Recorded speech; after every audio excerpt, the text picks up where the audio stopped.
In today's video or podcast episode, if you're listening to this as a podcast, I want to talk about 10 reasons why people fail to learn a language. More specifically, I'm going to focus on learning English because my channel is geared more towards English learners, but this can apply to absolutely anyone who's learning a language. So the first thing is that people tend to give up too soon. They get super motivated, they're like, yeah, I'm going to power through this. They get super excited about it. By the way, if you hear any noises, my dog is right next to me. She makes a few noises every now and then. But people tend to give up too soon. So they tend to start with, all this motivation. I tend to call it the honeymoon phase or the honeymoon period. And they start with this great, intense motivation and passion to learn the language. Like, yeah, I'm going to get fluent in Japanese. Yeah, I'm going to learn English. I'm going to take the Cambridge Advanced exam this year and blah, blah, blah.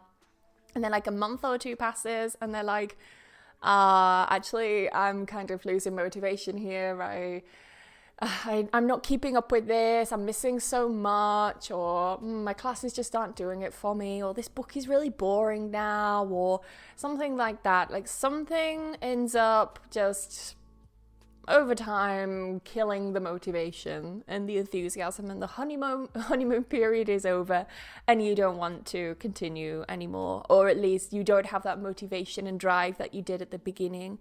So that's quite typical. The best thing to do when you encounter a problem with motivation is to remember why you started. So if you started learning Japanese, for example, because you wanted to watch anime without subtitles, then keep that in mind. Next time you're watching anime with subtitles, think, whoa, actually I could be watching this without subtitles in a few years' time. Think about it like that. Or if you're thinking, I really want to pass the Cambridge B2 exam or C1 exam, and you just become so demotivated because doing test papers is really freaking boring. It's not fun at all preparing for an exam. So think about why you wanted to do that exam. Well, maybe you wanted to take that exam so you got better job opportunities in the future. If you really knuckled down, so it's a really good expression. To knuckle down means to really study or work hard. So if you really knuckle down, if you study hard, you're putting the time and the effort and the energy, and you pass, think about how you're going to feel. Think about adding that to your CV. Think about when you're going to job interviews in English and you're able to express yourself in English and things like that. It will feel amazing, right? So hold on to that. Use that as your motivation. So the second thing is to keep telling yourself that something is difficult. I feel that a lot of people do this, especially at the very beginning. And I'll be honest, when I started learning languages, and I completely forgot to mention at the beginning that I've learned quite a few different languages. I'm an English teacher, but I speak Spanish to a pretty good level. I can have conversations and everything in Spanish. And I also live in Spain right now. I'm currently improving my Catalan. I'm improving my Spanish as well. My Catalan is pretty basic, but I understand what's going on around me. And I'm learning Japanese. I've been learning Japanese for about a year and a half. Before that, I'd studied Portuguese, I'd studied French, I'd studied German, I'd studied British Sign Language as well. And I may have missed a language in there somewhere, but I don't think so.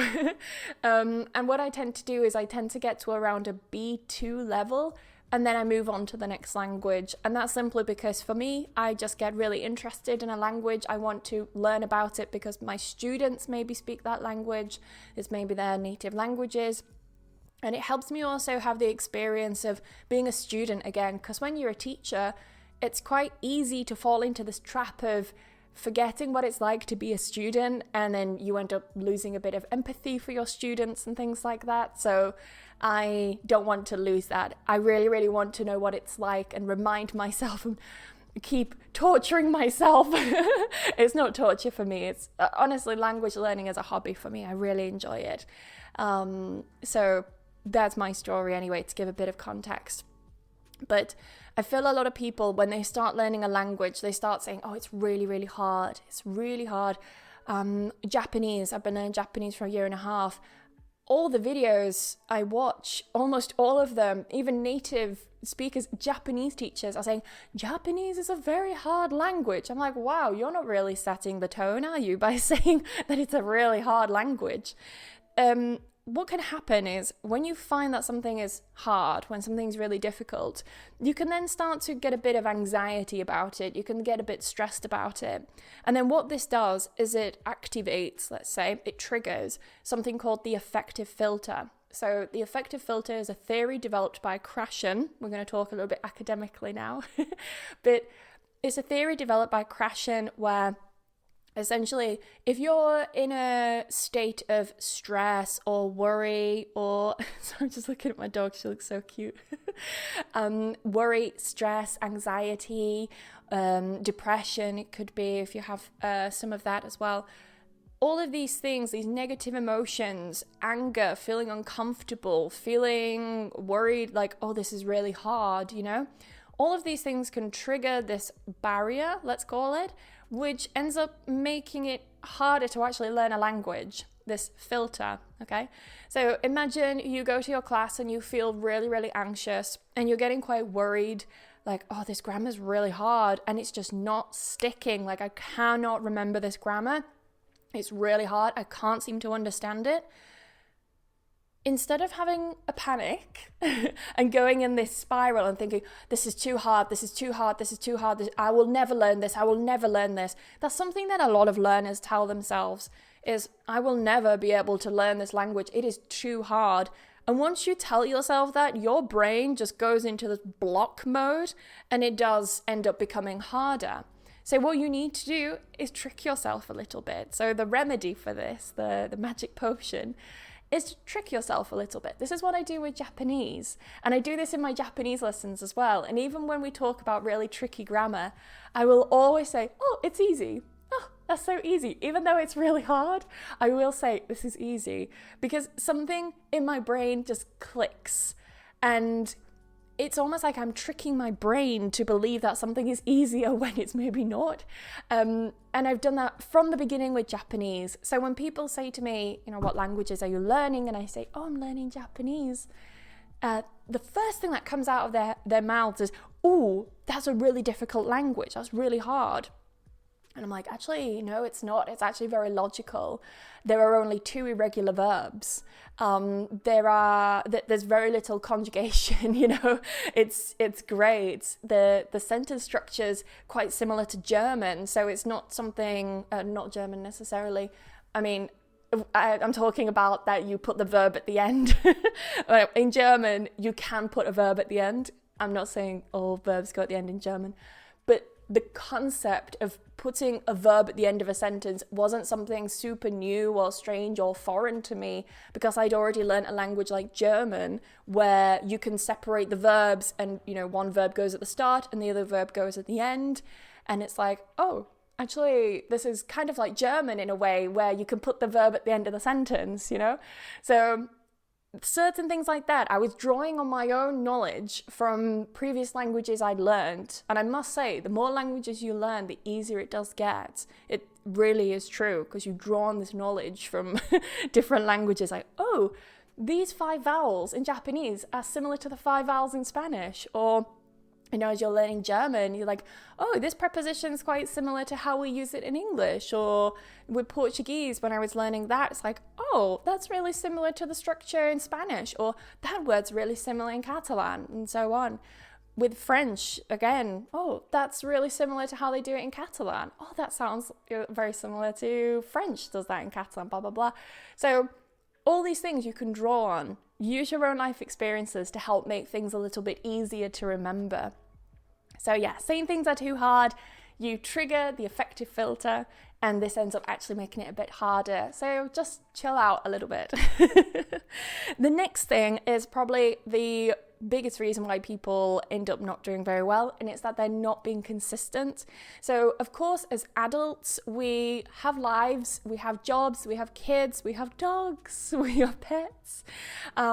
We have all these other responsibilities that we need to take care of. So we can't fully immerse ourselves or dedicate our time 100% to learning a language like a child does. You know, I see all these videos which are like, learn English like a child, learn English like a baby. And I'm like, but you're not a baby.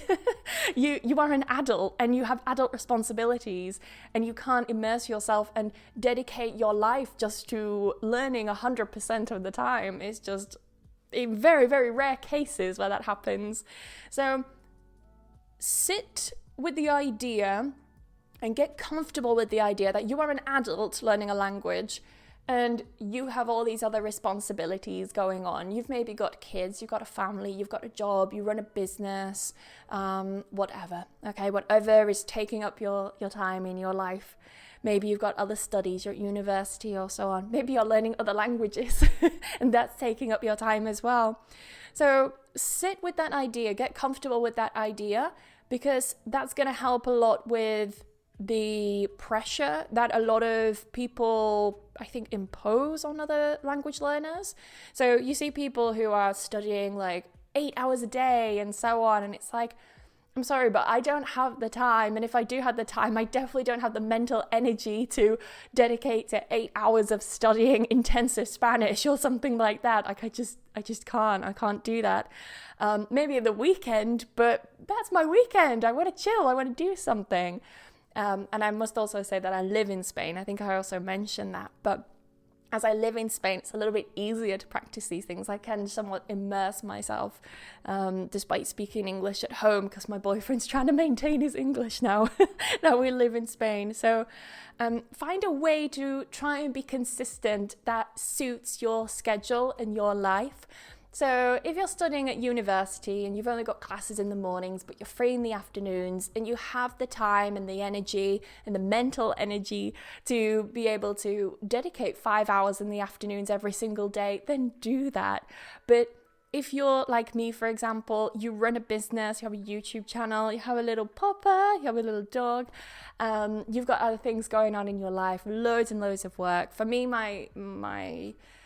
the thing that takes up all my time is my work, quite honestly. And then when it gets to the end of the day, I'm like, oh, the last thing I want to do is, study some Japanese grammar or review the subjunctive in Spanish or something. It's the last thing I want to do. So what I try and do is I just do little things each day. So it could be as simple as just using an app for 5 minutes. Right? And not even 5 minutes, just taking out something like Duolingo and just doing a lesson on Duolingo and just having that little bit of consistency. Oh, it's a fly, it's bugging me. Just having that little bit of consistency, just that tiny, tiny thing, right? Don't set huge goals if you know you can't dedicate to them, okay? For me, I just want to do one thing in Japanese a day, and that, honestly, can be just going on my Instagram and seeing a post and getting familiar with a new kanji, a new character, okay, in Japanese.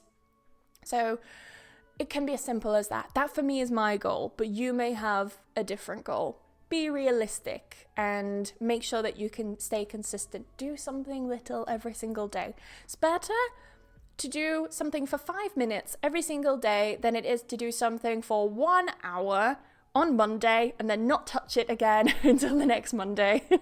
So be consistent and set a schedule, set an alarm, set something on your Google Calendar, block out periods of time, things like that. Whatever works for you. Try different ways. Whatever works for you works for you. I have friends who literally use their Google Calendar to block out time. Now for me, I've tried that, and despite being a very, very, very strict person with my time, when it comes to work, I'm very, very strict with my time, and my whole life is on Google Calendar. But when it comes to, say, my personal stuff, if I block time in my calendar, I'll be like, oh, but actually I'm too tired. I don't want to do anything now. And so I don't end up sticking to what it says on my Google Calendar and going through these blocks of time that I've allocated. I just can't do that. That just does not work for me, but it might work for you and it might work for someone else. I literally only practice something when I get the urge to do it, because I know that I can sit and I can actually study and learn something and dedicate some time that way. So whatever works for you, okay? The next thing is not varying your content. Well, that was a big sigh. Is not varying your content. So what a lot of people tend to do is they just get a book, right? A textbook, and they're only focusing on grammar. And this textbook is super grammar heavy, and they're just grammar. And then when it comes to speaking, they're like, I can't speak. I can't create sentences. I don't know how to say these things. Or they may be really, really good at listening. Maybe they watch a ton of TV series, but then when it comes to creating grammatical structures that are correct and things like that, that makes sense, is more what I mean. They can't do it because they don't have that grammatical knowledge, but maybe their listening skills are quite good. So vary your content. Do a little bit of something to practice your listening. Do something a little bit to practice your grammar, a little bit to practice your writing, your speaking, blah, blah, blah. And if you're thinking, well, I've got no one to practice my speaking with, you literally have no excuse. If you're watching this video, it means you have access to the internet, and it means that you can access other people who want to practice their language skills as well. There are different apps for that. I'm not going to talk about them here because there are so many. But if anyone wants to recommend ones that work for them, please put them in the comments or let me know and I can share them and so on. There are some apps that I've used. If I talk about my experience of being a woman using these sorts of apps, I have found them to be a little bit unpleasant sometimes. Like I tend to get some unwanted male attention, let's say, and some people tend to think it's like a dating app. So just bear that in mind if you're a woman. A lot of these apps tend to be mistaken for dating apps by some men. But just know that that's a minority. But yeah, don't let it also discourage you either from using these apps, because for example, I was using one particular app. I don't remember the name of it. It was quite a while ago. Hopefully the app is still on the go because it was a good app. And I was using it to practice my Spanish. And I found that I would be talking to these guys, and after a while they would then start flirting or start asking very personal questions, and I would just be like, no. So if you're a woman, look for another woman if you're more comfortable doing that. Same with men, you know. This isn't just to like poo-poo on men here. It's just that I know some women really get discouraged with these things, and I just want to come at it from like a woman's perspective. Don't think that I'm attacking men here or saying all men are trash or anything like that. Nothing like that. I'm not saying that at all. I'm just saying some women prefer to talk to other women because these sorts of things can happen. So please don't let it discourage you from using these apps if these things do happen. Just know they are a minority, okay? The next thing, not varying your content, so make sure you're using different things. Don't just use a textbook, or God forbid, don't just use an app. Like, don't just sit and use Duolingo all the time and just rely 100% on Duolingo. Make sure you're doing something else as well. And then my next point is using too much content. So what can happen sometimes is, especially in that honeymoon period, we get so excited and we're like, oh my God, I'm going to download all these apps to learn Korean. I'm going to buy these textbooks to learn Korean, and I'm going to go to Korean classes, and then I'm going to whatever, okay, all these things. And then before you realize it, you're like, whoa, I feel I've got very little kind of structure here, which is one of my points that's coming up in a moment. But you end up kind of learning bits and pieces from too much content. So try when you're first starting out, okay, when you're first starting out, just get a solid textbook. What I highly recommend, I'm going to put my coffee down for this. What I highly recommend you do is you get a solid textbook when you're first starting out, any language. If you can afford it, look for a teacher. All right. And there are teachers who charge like $5 an hour, but I know that that's not feasible for everyone. Okay. So try and find a good teacher if you can. And by good teacher, I'm saying the term good teacher because I'm not talking about just finding some random native, all right? I'm talking about someone who actually knows how to teach, how to structure, how to explain things. Because when you're first starting with a language, you will have a lot of questions. My alternative to this, if you can't afford a teacher, or if you don't want a teacher and you just want to study by yourself, is to instead join a community of other English learners, and perhaps that there are people within that community who are higher levels than you, or perhaps there are some teachers in there who are very, very happy just to help people for free. I remember when I was learning Japanese at the very, very, very beginning, I would go to this meetup, and there were no Japanese teachers there, but there were people who were much higher levels than me. Like they were sort of N2, N1, which is the equivalent of like sort of C1, C2, like really high levels. And any questions I had, I just asked them. And because they were English, they were able to explain things like how they learnt it in a way that I could understand, and so on. So don't think that you need a teacher, but I highly recommend that you get one, because you will have that structure, you'll have the guidance, they'll be able to explain things to you. While on the other hand, if you can't get a teacher, you don't want a teacher for whatever reason, join a community and find people that will be able to help you there. The best thing that you could do is do both, which is what I did. So I would highly recommend you do that as well, if you can, if it's feasible for you. So, too much content. Careful that you're not overloading yourself with content at the beginning with like 200 apps and stuff like that, or like 3 different textbooks. Just get like a really good book, a really nice app that you enjoy after trying out, all these different apps for a few weeks. Stick with the ones that you really, really like and just stay consistent with them. The next thing is having no structure. So I'm just going to take a little sip of my coffee because my throat's getting really dry from talking so much. But having no structure is one thing that can really, really demotivate people. Especially when you're first starting out, you're maybe learning some things from YouTube videos, and then you've got your textbook, if you get a textbook, or you're learning from, friends or something like that. And what ends up happening is you're learning stuff that's maybe like C1 level, and then A1 level, and then B2 level, and then A2 level. And then you end up with this weird mix of learning things that are just, they have no structure to them. And what's quite difficult about having no structure is that you can't see what's coming next, and you can't really reflect properly on what you've already learned. So I'm trying to think with Spanish, for example, or even with English. Let's start with English. Maybe when you first start learning English, you start with the present simple. Yeah, I eat pizza. I like pizza. Okay, so the most basic sentence. We're just repeating the same thing, but you maybe start with that, okay? And then your next step will be, I am eating pizza, yeah?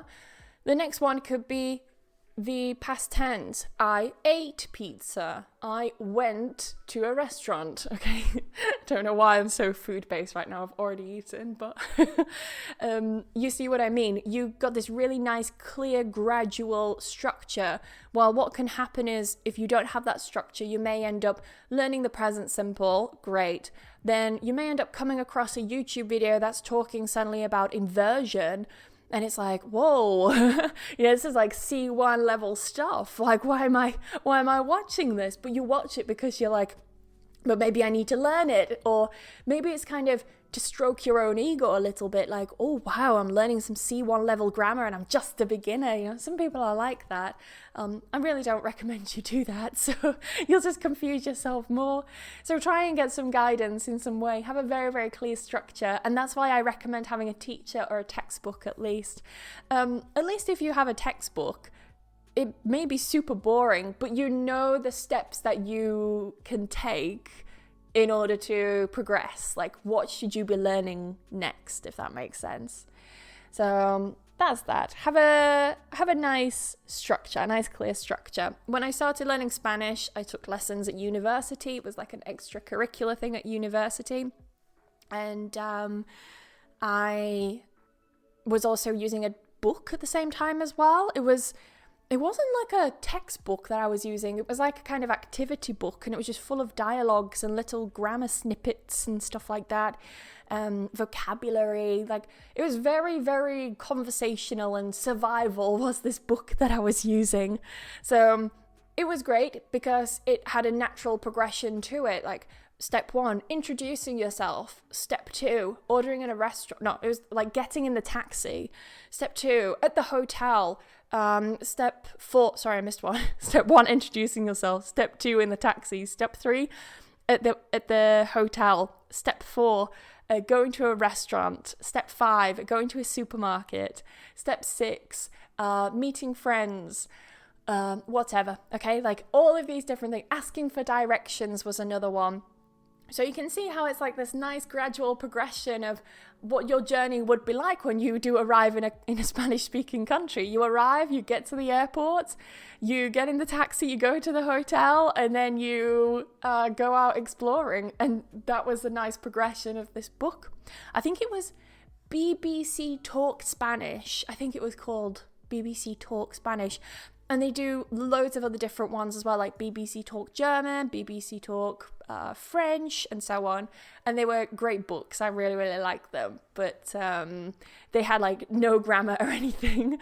But sometimes that's really good to start with. I really like starting a language off just with phrases, repeating, doing lots of shadowing exercises where I'm just listening and repeating, things like that. So that's what I like to start with at the beginning. So have a structure, start with some structure, have a teacher or get a textbook or something, just give yourself some nice structure, then you know the steps that you need to take, right? The next one is not having realistic or clear goals, not having realistic or clear goals. So a lot of students, they will say to me, for example, Emma, I want to get fluent in English, or I want to improve my grammar, or I want to speak with a British accent. And all of those things are fine, right?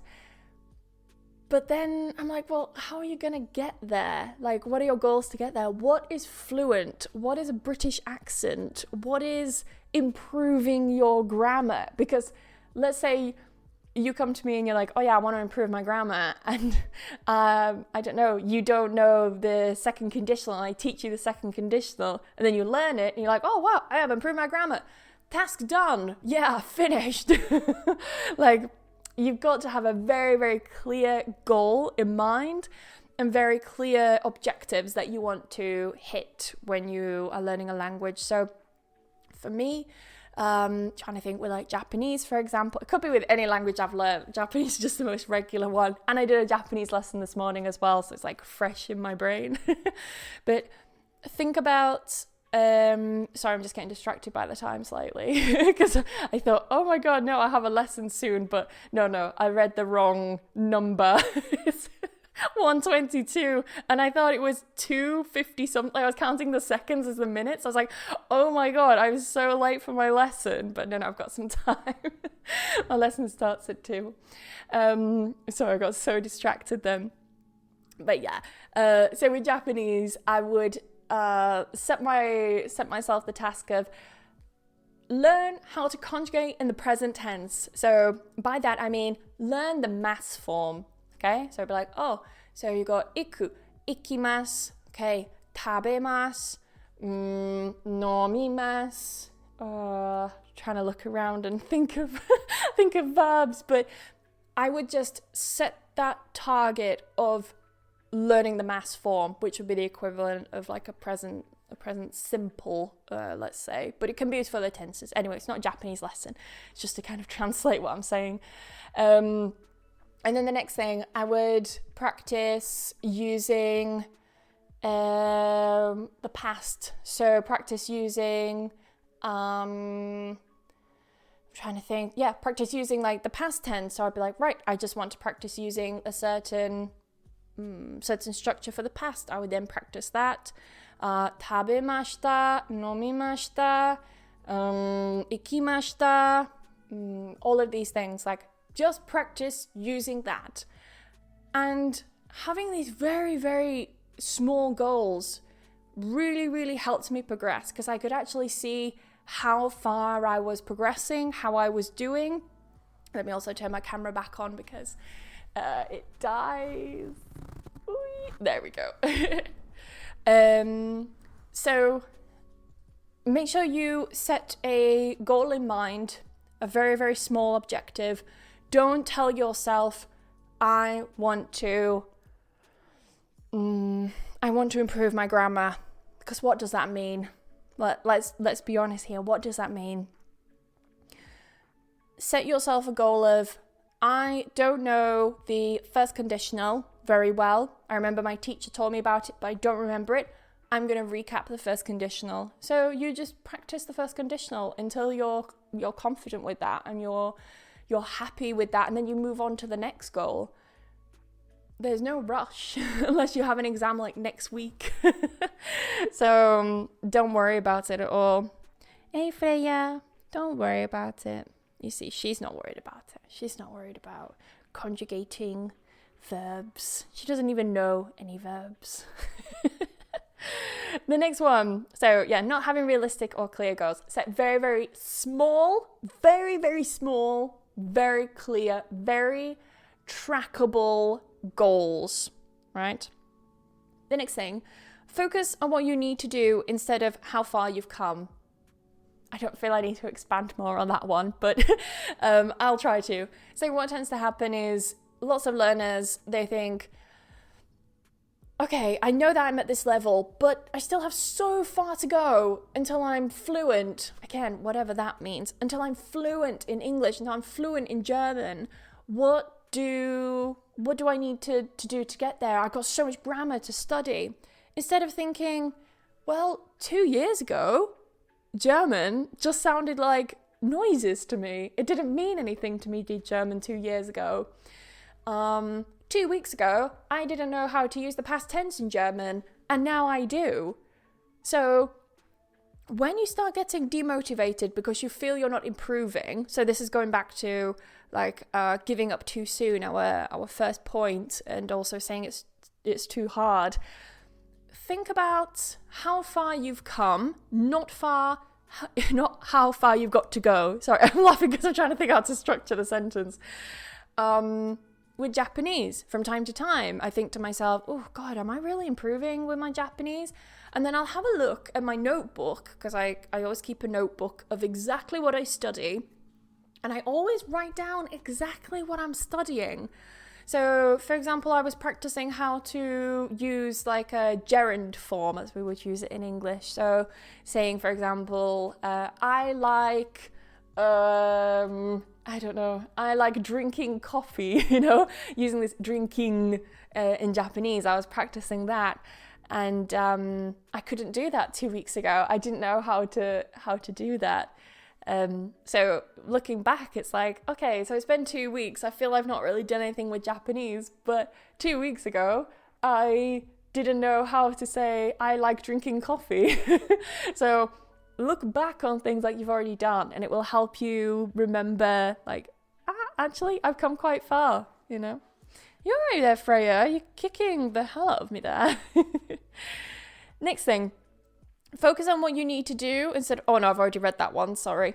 Compare yourself to others. This is something we do, especially like the language learning community and the language learning world, is comparing ourselves to other language learners. We think, oh my God, I'm not learning fast enough. Or we think, oh, they're learning much faster than me. Why are they finding it easier than me? It's taking me ages to grasp this concept. What does Emma mean? She says Japanese is easy. I find Japanese really hard. And you start to compare yourself to other people, especially if you're in a class with other people and you think, oh crap, man, I'm like the lowest one here. That's Freya. I'm the lowest one here. Like my level is terrible. I'll move to the side. Then we've got some Freya content. And you start to compare yourself to your classmates, and you start to feel a little bit crappy about yourself. And I've been there. I remember I was the worst student in my Catalan lessons many years ago, and it really, really demotivated me, and I really hated it. And I started to resent Catalan a little bit. Like, oh, I don't ever want to learn Catalan.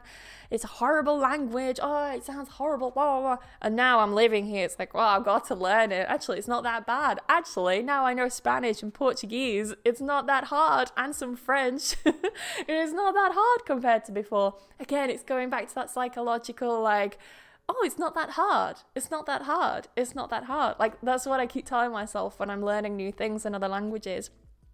So, yeah, try not to compare yourself to others, because some people have, for example, 10 other languages under their belt, and there's a good expression. If you've got something under your belt, it means you've got an experience with something. You okay, Freeze? She's gone to lay on her own bed. She's had enough. She's had enough with me talking to a camera. But I lost my train of thought. Yeah, compare yourself to others. That was it. Yeah, having experience under their belt. If someone has like 10 languages under their belt, it means like they have that experience. They know that thing. So let's imagine you're monolingual. You're Turkish, for example.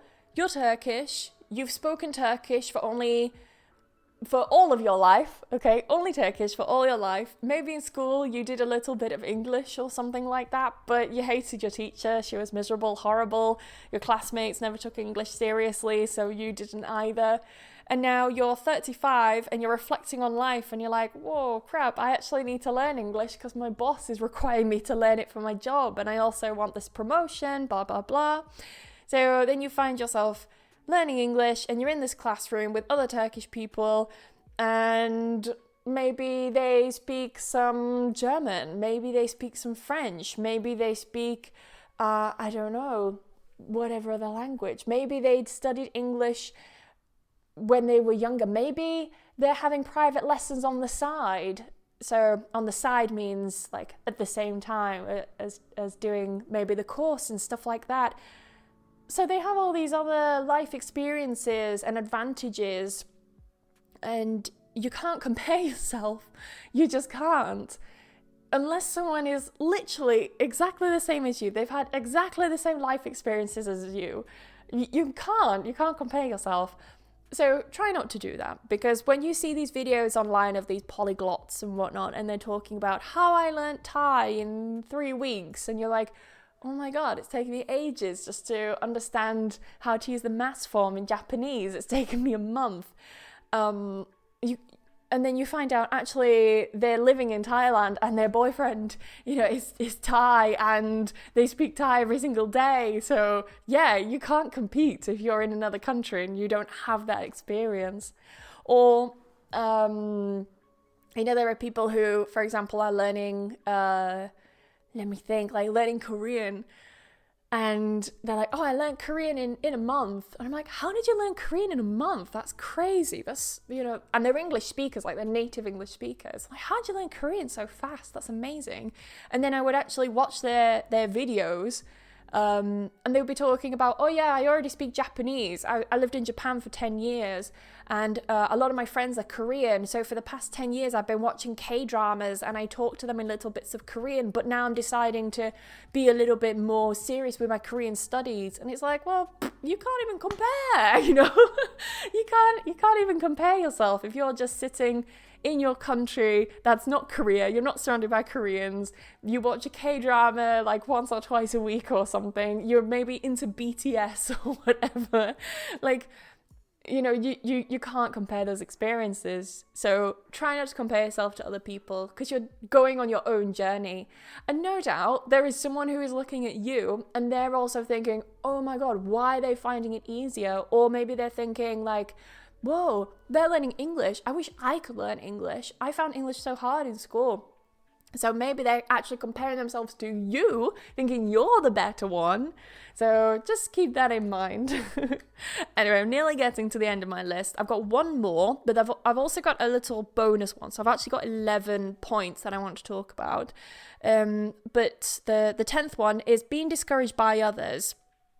So what tends to happen, I've put here, being discouraged by others' opinions. People might ask you why. They might say it's hard, and they might say, why don't you learn X language? When I tell people I'm learning languages in general, okay, they'll instantly ask me, well, why? Why are you learning X language? Isn't X language hard? And I'm like, well, what do you know about this language? Oh, do you speak this language? No, I just heard it's hard. Well, why are you learning Japanese? Why don't you learn something more useful like French? I'm like, useful like French? But I never use French. I watch anime. For me, Japanese is more useful than French. Or they might say something like, well, why are you learning Catalan? That's a minority language. No one speaks Catalan. Everyone is bilingual and they speak Spanish. And I'm like, because I want to learn it, because I live here. You know, if I have kids in the future, then I take them to school and the teacher's speaking in Catalan, or, you know, my kids have any questions about Catalan as they're growing up, I'm going to be really lost. Like, I need to know these things. There are some signs that are in Catalan, and I don't want to be this noob in like 10, 15 years time being like, oh my God, what do all these signs in Catalan mean? You know, I want to know these things. It's all about, I want to know. I don't care if you find it a useless language. Like, I've had that quite a few times. People tell me that certain languages are useless. And that really just grates on me a little bit, does that? Because language learning is so damn personal that when someone tells you that a language is useless, you're just like, they might be useless to you, but it's not to me, you know? And no language is ever useless. No language ever is ever useless to learn. Language learning will teach you more than just the language that you're learning. Like, for example, learning Spanish has taught me way more than just Spanish. It's taught me how to be, oh, hello, you're back again. Where is she? She kind of like blends in with my top. She's here. She turned her back on the camera. She's such a cutie.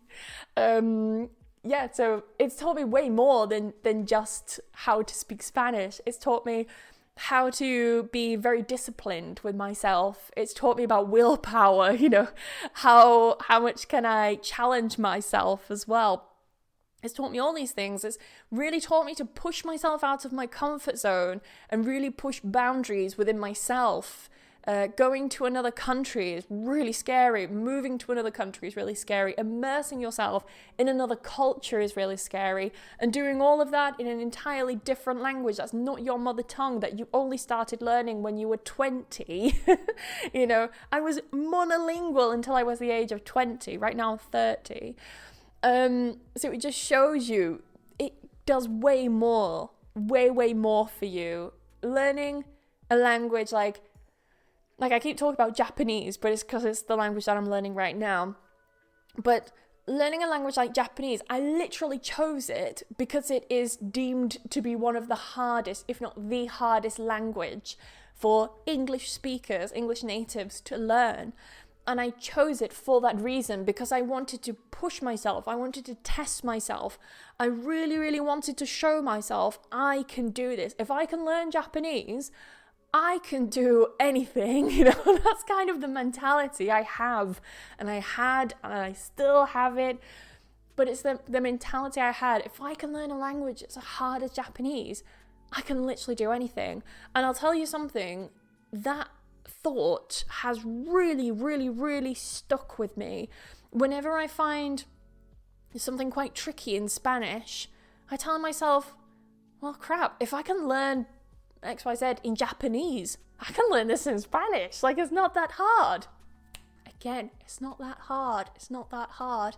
Telling myself these things, it's not that hard. Yes, it can be hard. And you think, well, it's hard. But you've just got to believe, actually, it's not that bad. It's not that hard. It's not that difficult. Oh, you're gone again. Oh, ciao. I think she's gone for a wee-wee. So, don't be discouraged by other people's opinions. If someone's telling you, well, why are you learning that language? Why don't you learn a more useful language? Oh no, why are you learning Portuguese? Spanish is spoken more widely. You shouldn't learn Portuguese, you should learn Spanish, blah, blah, blah. Like, all these rubbish things, you know? It's just people projecting a lot of the time their own insecurities onto you because they're probably quite jealous that you're not learning, that they're probably jealous that they're not learning the language that you are learning, you know? Hi, baby. Are you back again? Hi. Are you bored? ¿Estás aburrida? ¿Estás aburrida? Sí. No. She's so cute. So, yes, a lot of the time, these people tend to be projecting their own insecurities onto you. They might laugh at you for learning a language because actually deep down inside, they're really freaking jealous. They're really jealous. Maybe they see you learning a language like Korean and they're like, oh yeah, I would love to learn something like Korean, but oh, it's too hard. Then they see you learning it and they're like, oh God, I wish I could learn Korean. Oh God, and they get really mad. And then they'll try and put you down for it. So, and some people just are happy being monolingual. And they're like, they don't get why other people learn languages. They don't understand. They don't understand that for some of us, especially people who are maybe watching this video, who are in the language learning community and so on, they don't understand that this is an interest for us. It's a hobby. For many people, language is just a tool. Oh, you got an itch? Language is just a tool. And that's fine. That's a completely valid belief. But that doesn't negate the fact that some people believe that language is a hobby for them and they do it because they enjoy it. They enjoy pushing themselves, challenging themselves with hard-ass languages. Even if they're not learning a hard language, maybe they're just learning a language like, oh, I just like the sound of French. I'm just going to learn French, which is one of the, supposedly one of the easiest languages for English speakers to learn. And that's fine, They just want to learn it because they like the sound of it, or they're interested in French music. Maybe one of their favorite artists is French and they want to read more about, I don't know, their favorite artist. Whatever their reason is, it's all valid, and you shouldn't let anyone poo-poo your reasons for learning. One thing that you could do as well is just not tell people that you're learning a language. I find that sometimes helps a little bit. So let's see, Freya. Sometimes if you tell people that you're learning a language and they're not really into learning languages as well, they can be quite discouraging. I know some people, oh, you want to bite the microphone? No, Freya. It's because she wants to play right now. I'll have to finish this soon because I've got a lesson in 15 minutes and Freya wants to play. Are you okay there? She's like snotted on my hand. My boyfriend's not in, so it's the only time I can record. And unfortunately, someone likes to always constantly be with me when I'm recording and doing stuff. So we've got to deal with Freya's little noises. So, anyway, don't let people project and don't let people put you down for learning a language. There's no such thing as a useless language or anything like that. Just learn what you want to learn, and that's it. And also, don't learn a language if someone's telling you to learn a language. I mean this in the sense of someone comes along and they see you learning Korean and they're like, why are you learning Korean? Why don't you learn Mandarin Chinese? More people speak Mandarin Chinese than Korean. And you're like, okay, I'll learn Korean. I'll learn Mandarin then. And then you switch to Mandarin. And then you freaking hate Mandarin because you're like, well, I want to learn Korean because I just want to listen to BTS and sing the songs, You've got no interest in learning Mandarin. And then it all goes back to like, once you start losing interest, you end up losing motivation, the consistency level drops, and then you end up just not learning and you become discouraged. So that's that. Final point 11, which is the bonus point, is constantly looking for the perfect method that will click. I've put here, that will click and make you fluent faster. So a lot of the time we are constantly, as language learners, we are constantly looking for the best language learning method, the most effective language learning method, the fastest language learning method, how to learn in 3 months, how to get fluent fast, how to improve our memory so we memorize 100 words in a day, like all of this bull crap, man. It's just absolutely ridiculous. What I must say is do some research on different methods, try them out. If it doesn't click and it doesn't work for you, it doesn't click and it doesn't work for you, right? Don't feel bad. Everyone is different. For me, I really hate studying grammar, okay?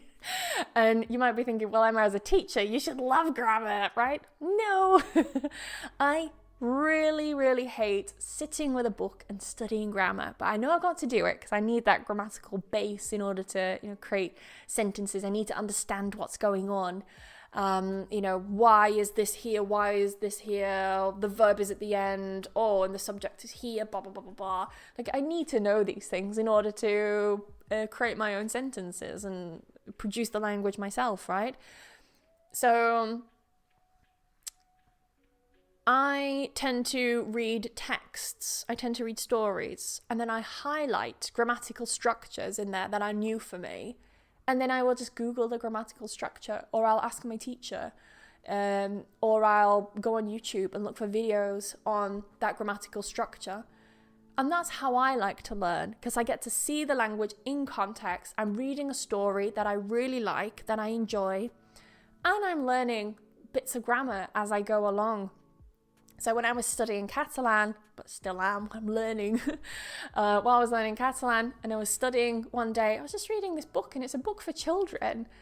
And I saw this really strange grammatical structure. Now, in Catalan, if you want to talk about the past, if you want to say, for example, I went, actually in Catalan, excuse my Catalan pronunciation, but you would say like, vaig anar, which is literally, going, like I'm going to go, basically. I'm going to go. Now, in many languages, like Romance languages, that would translate to something in the future, right? I'm going to go. But in Catalan, vaig anar, when you use it like that, it actually means I went. It means the past. So I was reading the story, and it was so weird, because I was just reading like vaig, and I was like, why is this all written in the future? So I asked my boyfriend, and I was like, why is this written like in the future? Isn't this a story in the past? Because it would write like once upon a time, and use different past tenses. And my boyfriend was like, Emma, that's the past tense in Catalan. It's like, what? So I got to see it actually in context, how it was used, and I remember it now. I remember the structure, and I got to pick it up. God, my neighbour's really slamming that door, right? And I got to pick it up in a more natural way, so it was great. Anyway, I've got a lesson in literally 13 minutes. Thank you very much for listening to this podcast episode, or video if you're watching the video. If you've got any other tips, please feel free to put them below. My neighbour's slamming the door again. Say goodbye to little Freya's. Say adios, Freya. She doesn't speak English. Adios. Thank you for watching. Thank you for listening. And I will see you in the next episode or video. Bye bye.